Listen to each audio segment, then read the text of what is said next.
Pemandi Jenazah merupakan film horor Indonesia garapan sutradara Hadrah Daeng Ratu. Film itu dibintangi oleh Agni Nihak, Jenar Maesa Ayu, hingga Ibrahim Rishad. Hadrah Daeng Ratu dikenal sebagai sutradara sejumlah film horor hit, seperti Makmum, 2019, Perjanjian Gaib, 2023, dan Si Jin, 2023. Sementara itu, naskah film tersebut ditulis oleh Lele Laila yang juga menulis skenario Danur, I Can See Ghosts, 2017, hingga KKN di Desa Penari, 2022. Kisahnya berpusat tentang seseorang yang dihantui teror dan beban dari masa lalu saat bekerja sebagai pemandi jenazah. Melalui kombinasi penulisan kalimat di naskah Lele Laila dan pengarahan dramatik Hadrah yang sama-sama membawa sensitivitas, Pemandi Jenazah menghadirkan pemandangan menyentuh. Lela, diperankan Agni Nihak, merupakan perempuan muda yang bekerja sebagai pemandi jenazah bersama ibunya. Ia telah akrab dengan pekerjaan itu karena selalu diajak sang ibu saat bertugas memandikan jenazah. Ibunya juga selalu mengajari dan menasihati Lela bahwa pemandi jenazah adalah pekerjaan yang mulia. Nasihat itu menjadi salah satu alasan Lela mau tetap bekerja memandikan jenazah saat sudah dewasa. Lela sempat merasa ingin mencoba hal baru dengan berhenti menjadi pemandi jenazah. Ia bahkan sempat berdebat dengan ibunya ketika mengutarakan keinginan tersebut. Bu Siti bukan pemandi jenazah biasa. Dia bisa mengetahui bila ajal seseorang telah dekat, dan akting kuat Jenar membantu filmnya mendatangkan suasana mencekam dari kekuatan tersebut.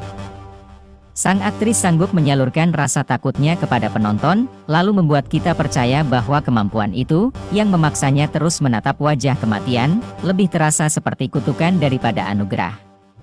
Namun, pada malamnya, Lela mendapati sang ibu meninggal dunia tiba-tiba dan misterius.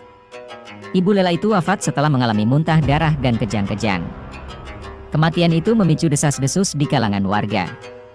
Tetangga sekitar bahkan menyebar isu bahwa ibu Lela meninggal karena disantet.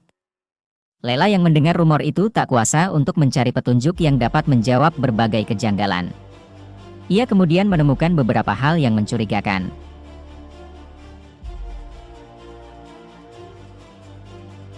Setelah memandikan sejumlah korban, Lela tak sengaja menemukan kawat aneh. Kawat tersebut bahkan bersarang di semua jenazah yang telah dimandikan. Lela lantas menduga bahwa kawat itu memiliki hubungan dengan rahasia masa lalu semasa sang ibu hidup.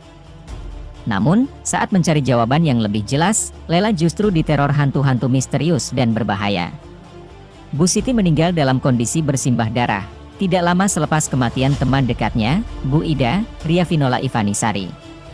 Lela yang masih terguncang mau tidak mau harus memandikan jenazah ibunya, dan dari situlah muncul pemandangan tak terduga.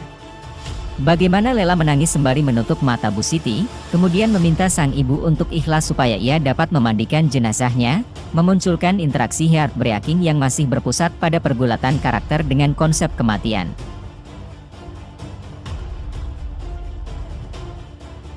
Sewaktu memandikan itulah, muncul kecurigaan di hati Lela bahwa ada yang tidak beres dalam kematian ibunya.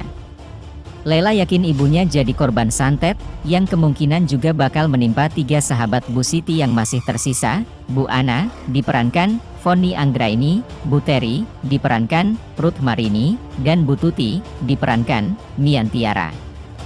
Alur pemandi jenazah kemudian berpusat pada kematian yang datang silih berganti. Cenderung repetitif serupa mayoritas naskah horor milik Lele, tapi bagaimana sedari awal naskahnya secara tersirat telah menebar petunjuk mengenai dalang serangkaian kematian tersebut patut diapresiasi. Pun repetisi itu menjadi tak seberapa berpengaruh saat rangkaian terornya dieksekusi dengan solid. Pengarahan Hadrah berkembang pesat, dengan tidak lagi asal mengumbar wajah hantu, namun semakin jauh bermain-main dengan aspek teknis serta estetika, paling kentara di adegan kematian berlatar kamar mandi. Kebanyakan jumpscare-nya hadir dengan ketepatan timing, beberapa imageries terlihat kreatif, tapi pencapaian terbaiknya ada pada adegan mengintip.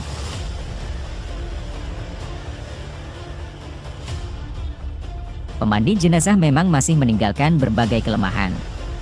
Apalagi seiring berjalannya waktu, filmnya mulai kehabisan bahan bakar. Beberapa adegan yang sejatinya tak perlu semakin banyak dipaksakan masuk, kesurupan massal di babak ketiga misalnya, Babak akhirnya terkesan anti-klimaks, lengkap dengan konklusi dengan eksekusi canggung yang seolah membawa sang sutradara dan penulis kembali ke setelan pabrik. Tapi setumpuk poin negatif di atas rasanya sudah dibayar lunas oleh adegan mengintip tadi. Hadrah yang biasanya terlalu bergantung pada jumpscare berisik mendadak beralih pada kesunyian yang menghasilkan pemandangan langka di horor kita, adegan yang benar-benar menyeramkan.